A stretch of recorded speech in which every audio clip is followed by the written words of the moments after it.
બીજી તરફ પોરબંદરમાં મારામારીની બનેલી આ ઘટનામાં 5 શખ્સોની સંડોવણી છે, જેમાંથી એક શખ્સે પૂર્વ સુધરાઈ સભ્યને ફોન કરીને ધમકી પણ આપી હતી, જે મામલે વધુ એક ગુનો દાખલ થયો છે।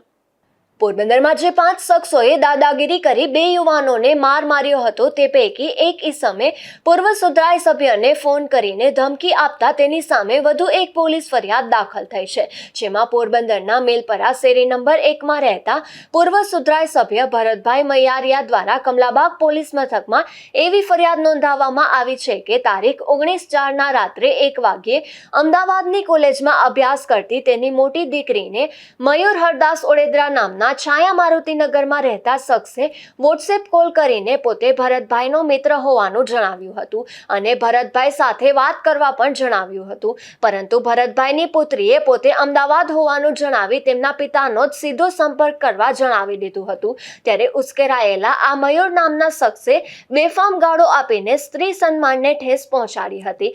ત્યારબાદ રાત્રે 2 વાગ્યે વોટ્સએપ કોલ કરીને ભરત મૈયારિયાને બેફામ ગાળો બોલી હતી અને હત્યાની ધમકી પણ આપી હતી।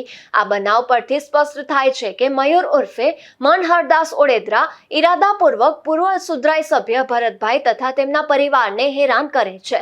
હાલમાં ચૂંટણીનો માહોલ હોવાથી તે ઉશ્કેરવાનો પ્રયત્ન કરી રહ્યા છે તેવું પણ ફરિયાદમાં જણાવાયું છે। નિપુલ પોપટ સાથે અશોક થાનકી, ગુજરાત ન્યૂઝ, પોરબંદર।